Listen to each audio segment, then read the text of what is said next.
আলাইকুম। ইঞ্জিনিয়ারিং সলিউশনের নতুন আরেকটি টিউটোরিয়ালে আপনাদেরকে স্বাগতম। এই পর্বে আমরা দেখাতে চলেছি একটা ৪৫ ফিট বাই ২৯ ফিট একটি জায়গা জুড়ে একটি বিল্ডিং তৈরি করা হয়েছে। তার মানে আপনার আশপাশে আর একটু বেশি জায়গা লাগবে।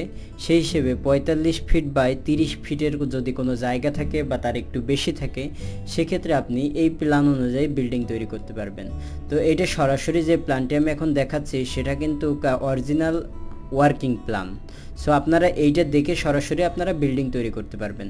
তো দেখতে পাচ্ছেন এখানে মূলত পুরো প্ল্যানটাই আমি তৈরি করেছি। জাস্ট আমি আপনাদেরকে প্ল্যান দেখাচ্ছি প্রথম তলা এবং দ্বিতীয় তলা, এই দুইটি ফ্লোর, মানে এটা একটা ২ তলা বিল্ডিংয়ের একটা প্ল্যান। তো দেখতে পাচ্ছেন এখানে মোট প্রথম ফ্লোর যেটা গ্রাউন্ড ফ্লোর, এখানে গ্রাউন্ড ফ্লোরে এখানে যে অংশটা এটা মূলত গেট। আমি পরবর্তীতে এই ভিডিও 3D অ্যানিমেশন দেখাবো, সেটার জন্য অবশ্যই পরবর্তী ভিডিওটি দেখবেন। তো এখানে দেখতে পাচ্ছেন প্রথমেই গেটের পরে যে বামে একটা রুম আছে, এটা একটা বেডরুম। তো এটা হলো মূলত মাস্টার বেডরুম। এখানে দেখছেন একটা অ্যাটাচ টয়লেট আছে, সুন্দর একটা পরিবেশ এই জায়গায়। তো এটা একটা বেডরুম, এই বেডরুমটা 13 ফিট বাই 14 ফিট, মোটামুটি অনেক বড় একটা রুম। তো তারপরে দেখছেন এখানে ডাইনিং প্লাস সিঁড়ি, এই ডাইনিং রুমের সাথে অ্যাটাচড সিঁড়ি আছে। ডাইনিংয়ের এখানে বসার জায়গা রাখতে পারেন এবং এই যে এই জায়গায় ডাইনিং টেবিল রাখতে পারেন। তো এইটাই সব মিলে সোফা প্লাস ডাইনিং রাখা হয়েছে ডাইনিং রুমের ভিতরে একই সাথে, প্লাস একই জায়গায় সিঁড়ি দেওয়া হয়েছে।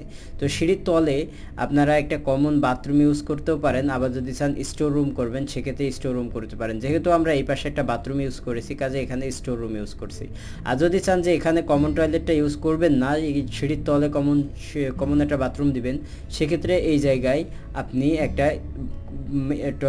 কমন টয়লেট ইউজ করতে পারেন, অ্যাটাচ টয়লেট ইউজ করতে পারেন বা স্টোর রুম ইউজ করতে পারেন।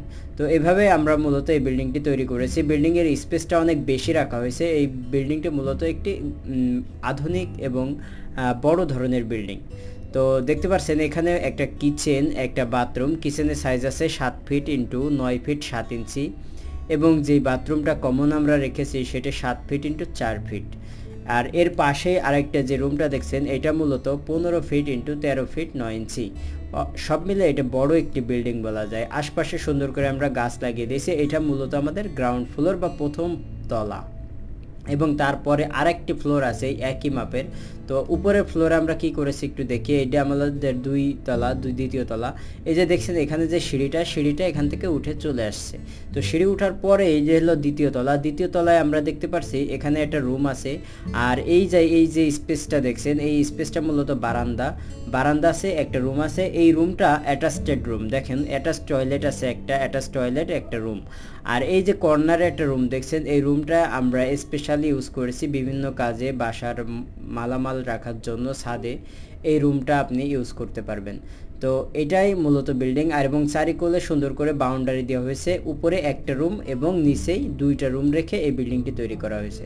আপনারা যদি চান যে এই বিল্ডিংটি আপনারা তৈরি করবেন, সেক্ষেত্রে অবশ্যই যোগাযোগ করতে পারেন। এবং এই বিল্ডিংটি তৈরি করার পরে কেমন হবে এটা দেখার জন্য আমাদের পরবর্তী ভিডিওটি দেখবেন। পরবর্তী ভিডিওয়ে আমরা এই বিল্ডিংয়ের একটি 3D অ্যানিমেশন দেখাবো, এবং বিল্ডিংটি তৈরি করার পরে কেমন দেখাবে, তার সৌন্দর্য কতটা সুন্দর হবে সেটি বিস্তারিত আপনারা দেখতে পারবেন। এবং যদি চান এই ধরনের বিল্ডিং তৈরি করবেন, সেক্ষেত্রে আমাদের কাছে পুরো পরিকল্পিত প্ল্যান করা আছে।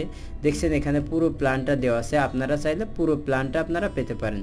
তো তার জন্য অবশ্যই যোগাযোগ করবেন। যে এই বিল্ডিংটি তৈরি করতে পুরো বই আকারে আমি পুরো প্ল্যানগুলো আপনাকে দিয়ে দিব। তো ধন্যবাদ। যদি ভিডিওটি ভালো লেগে থাকে এবং যদি চান এই ধরনের বিল্ডিং তৈরি করতে, অবশ্যই যোগাযোগ করবেন আমাদের সাথে। এবং এই বিল্ডিংয়ের 3D অ্যানিমেশনটা দেখার জন্য পরবর্তী ভিডিওটি অবশ্যই দেখবেন। তাহলে দেখতে পারবেন যে এই প্রথম তলা এবং দ্বিতীয় তলা তৈরি করার পরে আপনার বিল্ডিংটি দেখতে কেমন দেখাচ্ছে তার বিস্তারিত। তো ভালো থাকবেন। আসসালামু আলাইকুম ওয়া রাহমাতুল্লাহি ওয়া বারাকাতুহু।